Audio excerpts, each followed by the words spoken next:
ಬೆಂಗಳೂರು ದಕ್ಷಿಣ ಜಿಲ್ಲೆ ಚನ್ನಪಟ್ಟಣ ತಾಲೂಕಿನ ಯಲ್ಚಿಪಾಳ್ಯದಲ್ಲಿ ಶ್ರೀ ಮಹಾಲಕ್ಷ್ಮಿ ದೇವಿ ದೇವಸ್ಥಾನ ಅಭಿವೃದ್ಧಿ ಟ್ರಸ್ಟ್ ಆಶ್ರಯದಲ್ಲಿ ನೂತನ ದೇವಾಲಯದ ಗೋಪುರ ಶ್ರೀ ಮಹಾಲಕ್ಷ್ಮಿ ದೇವಿ ಪ್ರತಿಷ್ಠಾಪನಾ ಹಾಗೂ ಕುಂಭಾಭಿಷೇಕ ಮಹೋತ್ಸವ ಸಮಾರಂಭ ಅದ್ದೂರಿಯಾಗಿ ಜರುಗಿತು. ರಾಜ್ಯದ ಖ್ಯಾತ ಆಗಮಾಚಾರ್ಯರು ಆಗಮ ಪ್ರವೀಣ ಶ್ರೀ ಯತಿರಾಜ ದಾಸರ್, ಸ್ಥಾನಾಚಾರ್ಯ ಪ್ರೊಫೆಸರ್ ಶಿಲ್ಪ ಪಿಳ್ಳೈ ಅಯ್ಯಂಗರ್ರವರ ನೇತೃತ್ವದಲ್ಲಿ 4 ದಿನಗಳ ಕಾಲ ವಿವಿಧ ಧಾರ್ಮಿಕ ಪೂಜಾ ಕೈಂಕರ್ಯಗಳು ನಿರಂತರವಾಗಿ ಸಾಗಿದವು. ಪ್ರಕೃತಿಯ ಮಡಿಲಲ್ಲಿ ವಿಶೇಷ ಮಾದರಿಯ ಕಲ್ಲಿನಿಂದ ನಿರ್ಮಾಣವಾಗಿರುವ ವೈಕುಂಠನಾಥನ ಅರ್ಧಾಂಗಿ ಶ್ರೀ ಮಹಾಲಕ್ಷ್ಮಿ ದೇವಿ ದೇವಸ್ಥಾನ ವಿಶೇಷ ರೀತಿಯಲ್ಲಿ ಕೂಡಿರುವುದು ಲೋಕ ಕಲ್ಯಾಣಕ್ಕೆ ಸಾಕ್ಷಿಯಾಗಿದೆ ಎಂದರು. ಯಲ್ಚಿಪಾಳ್ಯ ಹಾಗೂ ಸುತ್ತಮುತ್ತಲಿನ ಗ್ರಾಮಸ್ಥರ ಸಂಪೂರ್ಣ ಸಹಕಾರದೊಂದಿಗೆ ಲೋಕಾರ್ಪಣೆಗೊಂಡಿರುವ ಶ್ರೀ ಮಹಾಲಕ್ಷ್ಮಿ ದೇವಿ ನೂತನ ದೇವಾಲಯ ಗೋಪುರ ದೇವಿ ಪ್ರತಿಷ್ಠಾಪನಾ ಸಮಾರಂಭದ ಯಜ್ಞಯಾಗಾದಿ ಸಂದರ್ಭದಲ್ಲಿ ಸಾವಿರಾರು ನಯನಗಳಿಗೆ ಗೋಚರವಾಗದಂತೆ ಶ್ರೀ ಮಹಾವಿಷ್ಣುವಿನ ವಾಹನ ಗರುಡ ಪ್ರದಕ್ಷಿಣೆ ಹಾಕಿರುವುದೇ ದೇವಾಲಯದ ಶಕ್ತಿಗೆ ಸಾಕ್ಷಿಯಾಗಿದೆ ಎಂದರು. ಈ ಸಂದರ್ಭದಲ್ಲಿ ಮಾಸ್ತಮ್ಮ ದೇವಿ, ಶ್ರೀ ಉತ್ತರ ಮಾಸ್ತಮ್ಮ ದೇವಿ, ಶ್ರೀ ಕಬ್ಬಾಳಮ್ಮ ದೇವಿ, ಶ್ರೀ ಮಸಿಯಮ್ಮ ದೇವಿ, ಶ್ರೀ ಮುಳ್ಕಟ್ಟಮ್ಮ ದೇವಿ, ಶ್ರೀ ಚನ್ನರಸಮ್ಮ ದೇವಿ, ಶ್ರೀ ವೆಂಕಟೇಶ್ವರ ಸ್ವಾಮಿ, ಶ್ರೀ ಗುರುವಪ್ಪ ಸ್ವಾಮಿ, ಶ್ರೀ ಗುರು ಮೂರ್ತಿ ಸ್ವಾಮಿ, ಶ್ರೀ ವೆಂಕಟೇಶ್ವರ ಸ್ವಾಮಿ, ಶ್ರೀ ಸಿದ್ದೇಶ್ವರ ಸ್ವಾಮಿ, ಶ್ರೀ ಮನುಂತರಾಯ ಸ್ವಾಮಿ, ಶ್ರೀ ಮುತ್ತತ್ತರಾಯ ಸ್ವಾಮಿ, ಶ್ರೀ ಮುನೇಶ್ವರ ಸ್ವಾಮಿ, ಸಿದ್ದೇಶ್ವರ ಸ್ವಾಮಿ ದೇವರುಗಳ ಮೆರವಣಿಗೆ ಅದ್ದೂರಿಯಾಗಿ ಜರುಗಿತು.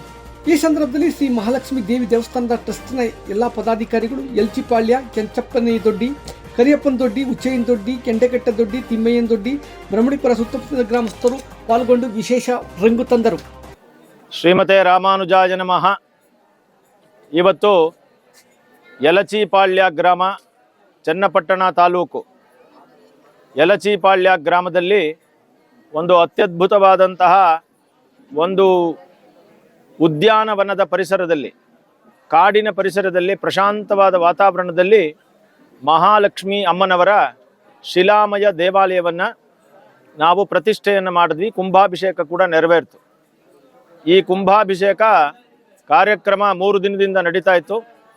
ಈ ಕಾರ್ಯಕ್ರಮದಲ್ಲಿ ನಾವು ಮೊನ್ನೆಯಿಂದಲೇ ಯಾಗಶಾಲಾ ಪ್ರವೇಶ, ವಿಶ್ವಕ್ಸೇನ ಆರಾಧನೆ, ಪುಣ್ಯಾಹವಾಚನ ಮತ್ತು ದೇವಾಲಯದ ಪ್ರತಿಷ್ಠಾ ಕಾರ್ಯಗಳನ್ನೆಲ್ಲ ಮುಗಿಸಿ 2ನೇ ದಿನ ಕೂಡ ಹೋಮ ಹವನಾದಿಗಳನ್ನು ಮಾಡಿ 3ನೇ ದಿನ ಇವತ್ತು ಕಲಶ ಪ್ರತಿಷ್ಠೆ, ಕುಂಭಾಭಿಷೇಕ ಮತ್ತು ಮಹಾಲಕ್ಷ್ಮಿ ಅಮ್ಮನವರ ಕುಂಭಾಭಿಷೇಕ ಮತ್ತು ಪ್ರತಿಷ್ಠೆಯನ್ನು ನೆರವೇರಿಸಿದ್ದೀವಿ. ಈ ಕಾರ್ಯಕ್ರಮದಲ್ಲಿ ಮೇಲುಕೋಟೆ, ಮದ್ದೂರು, ಕೊಳ್ಳೇಗಾಲ, ಶ್ರೀರಂಗಪಟ್ಟಣ ಇತ್ಯಾದಿ ದಿವ್ಯ ಕ್ಷೇತ್ರಗಳಿಂದ ಬಂದಿದ್ದಂತಹ ಎಲ್ಲ ಋತ್ವಿಜರು ಭಾಗವಹಿಸಿದ್ರು.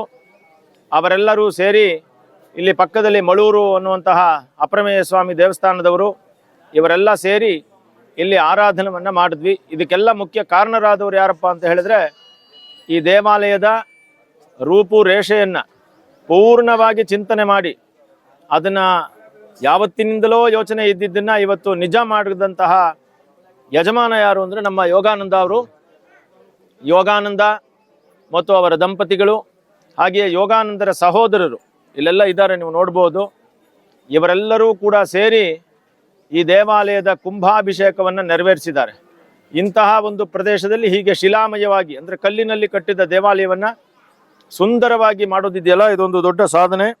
ಈ ಸಾಧನೆಯನ್ನು ಇವರು ಮಾಡಿದ್ದಾರೆ. ಆ ಮಹಾಲಕ್ಷ್ಮಿಯ ಅನುಗ್ರಹ ಅವ್ರಿಗಿರಲಿ ಅಂತ ನಾವು ಪ್ರಾರ್ಥನೆಯನ್ನು ಮಾಡ್ತೀವಿ. ಹಾಗೆಯೇ ನಮ್ಮ ಇಂಜಿನಿಯರ್, ಮೈಸೂರು ಇಂಜಿನಿಯರು ನಮ್ಮ ಬಾಲರಾಜ್ ಅವರು ನಿಂತ್ಕೊಂಡು ಓಡಾಡಿದ್ದಾರೆ. ಹಾಗೆ ಶ್ರೀಧರ್ ಅವರು, ಹಾಗೆ ಶ್ರೀನಿವಾಸ್ ಅವರು, ವೆಂಕಟೇಶು ಅವರೆಲ್ಲ ಒಂದೇ ಒಗ್ಗಟ್ಟಿನಿಂದ ಕೆಲಸ ಮಾಡಿ 3 ದಿನ ಹಗಲು ರಾತ್ರಿ ನಮಗೆ ಭೇದವೇ ಇಲ್ಲ.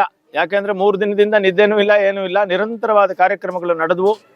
ಇಲ್ಲಿಗೆ ಇವತ್ತು ವಿಶೇಷ ಅಂತ ಕೇಳಿದ್ರೆ, ಇಡೀ ಗ್ರಾಮದ ಸುತ್ತಮುತ್ತಲಿನ ಎಲ್ಲ ದೇವರು ಅವರೆಲ್ಲರೂ ಕೂಡ ಹೊಂಬಾಳೆಯನ್ನು ತೆಗೆದುಕೊಂಡು ಸುಮಾರು ಒಂದು 10-12 ದೇವರುಗಳು, ಅವರೆಲ್ಲ ತಮಗೆಲ್ಲ ಗೊತ್ತಿರ್ಬೋದು, ಗ್ರಾಮದ ದೇವತೆಗಳು ವೀರಮಾಸ್ತಮ್ಮ, ಅದೇ ರೀತಿ ಬಸವೇಶ್ವರ ಸ್ವಾಮಿ, ಆಮೇಲೆ ಬಸಿಯಮ್ಮ ಮಸನಮ್ಮ ದೇವಿ, ಹಾಗೆ ಮುತ್ತತ್ತಿರಾಯ ಸ್ವಾಮಿ, ವೆಂಕಟೇಶ್ವರ ಸ್ವಾಮಿ, ಹಾಗೆಯೇ ಕಬ್ಬಾಳಮ್ಮ, ಹೀಗೆ ನಾನಾ ದೇವತೆಗಳು ಇಲ್ಲಿ ಬಂದು ಇವತ್ತು ದೇವತಾ ಪೂಜೆಯನ್ನು ಸ್ವೀಕರಿಸಿದ್ರು. ಅವರೆಲ್ಲ ನೀವು ನೋಡಿರ್ಬೋದು, ಅಲ್ಲಿದ್ದಾರೆ.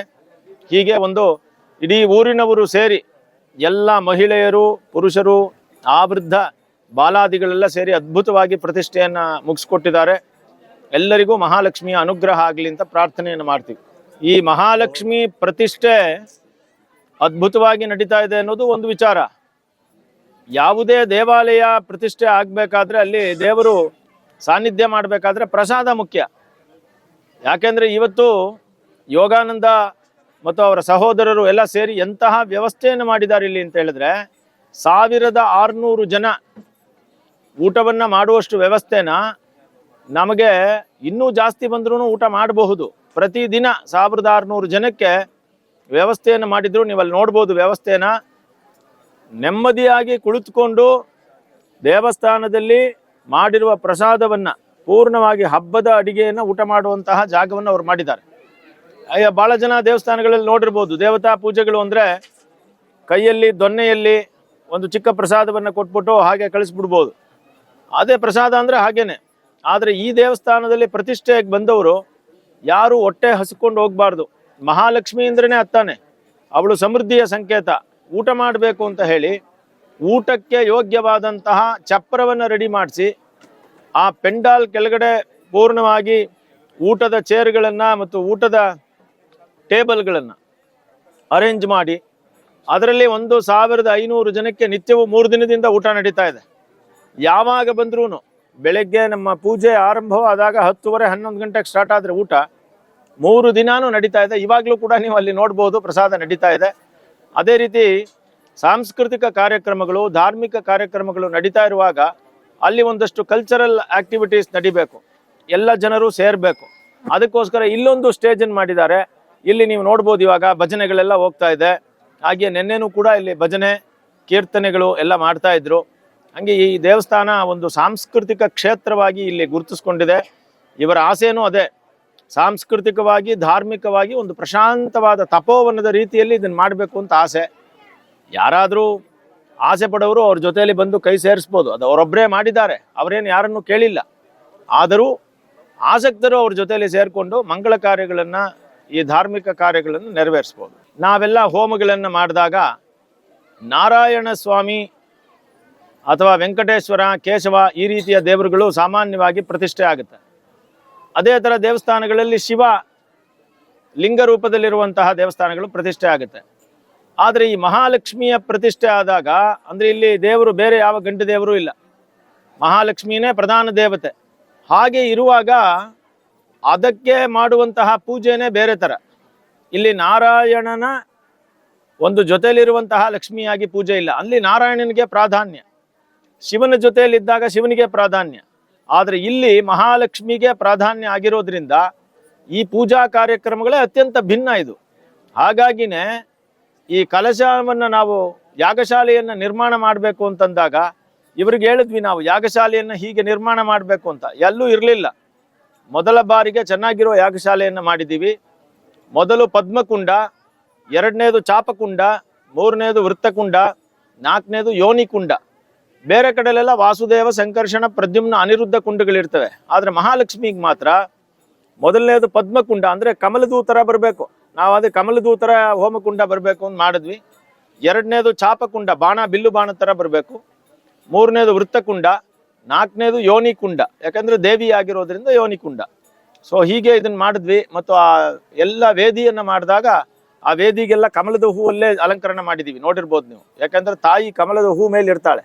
ಹಾಗೆ ವೇದಿಗೆಲ್ಲ ಇದೆಲ್ಲವನ್ನು ಇವರು ಮಾಡಿದ್ರು. ಇನ್ನೊಂದು ವಿಶೇಷ ಏನು ಅಂದರೆ 4 ಬಾಗಿಲಿದೆ ಅದಕ್ಕೆ. ಆ 4 ಬಾಗಿಲನ್ನು ಕೂಡ ಬೇರೆ ಬೇರೆ ತೋರಣ ಕಟ್ಟಬೇಕು ಅಂತ ಹೇಳಿದೆ.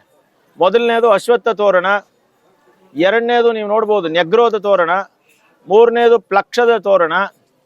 ಇಲ್ಲಿ ನೋಡ್ಬೇಕು ನೀವು, ಅದೆಲ್ಲ ನೀವು ಆ ಎಲ್ಲ ತೋರಣಗಳನ್ನು ಯಾವ ಯಾವ ವಸ್ತುಗಳನ್ನು ಹೇಳಿದಾರೋ ಅದನ್ನೇ ಬಳಸಿ ಮಾಡಿದ್ದೀವಿ. ಮತ್ತು ಅದದೇ ಎಲೆಗಳನ್ನು ಕಟ್ಟಿದ್ದಾರೆ.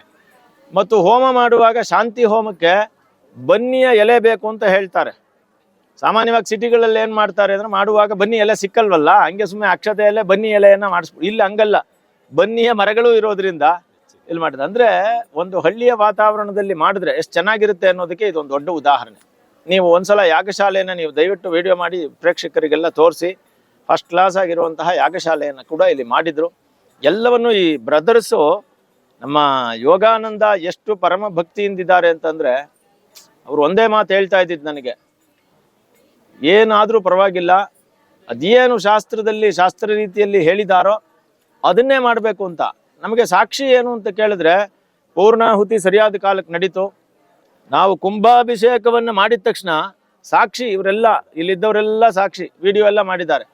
ಅದು ಎಲ್ಲಿತ್ತೋ ಗರುಡ, ಈ ಬಿಸಿಲಲ್ಲಿ ಗರುಡನೂ ಇರಲಿಲ್ಲ, ಏನೂ ಇರಲಿಲ್ಲ. ನೀರು ಆ ಕುಂಭಾಭಿಷೇಕ ಕಲಸಿದ ಮೇಲೆ ಬೀಳಕ್ ಸರಿಯಾಗಿ ಗರುಡ ಬಂದು ಸುತ್ತಕ್ಕೆ ಸ್ಟಾರ್ಟ್ ಮಾಡ್ಬಿಡ್ತು. ಸೊ ಇದು ಎಲ್ಲ ಧಾರ್ಮಿಕ ನಂಬಿಕೆಗಳು ಅಂತ ನಾವು ಹೇಳ್ತೀವಿ. ಧಾರ್ಮಿಕ ನಂಬಿಕೆ ನಿಜ, ಆದ್ರೆ ಅದೇ ಕಾಲಕ್ಕೆ ಆಗ್ಬೇಕು ಅನ್ನೋದಿದೆಯಲ್ಲ, ಅದು ವಿಶೇಷವಾಗಿ ನಡೀತು. ಮತ್ತು ಸುತ್ತ ಇದ್ದ ಜನನೂ ಕೂಡ ನಾನೇ ಗಮನಿಸ್ಲಿಲ್ಲ, ಯಾಕಂದ್ರೆ ನಾನು ಬೇರೆ ಗಮನಿಸ್ತಿದ್ದೆ. ಇವರು ಜನ ಕೂತ್ಕೊಂಡು ಗೋವಿಂದ ಅಂತ ಮೇಲೆ ತೋರಿಸಿದ್ರು, ನೋಡಿದ್ರೆ ಗರುಡ ಸುತ್ತಾ ಇದೆ. ನಮಗೆ ಸಂತೋಷ ಆಯಿತು. ಆ ಭಗವತಿ ಒಳ್ಳೇದು ಮಾಡಲಿ, ಇಲ್ಲಿ ಬಂದವ್ರಿಗೆಲ್ಲ ಅನುಗ್ರಹ ಮಾಡಲಿ ಅಂತ ಪ್ರಾರ್ಥನೆಯನ್ನು ಮಾಡ್ತೀವಿ. ಶ್ರೀಮತೆ ರಾಮಾನುಜಾಯ.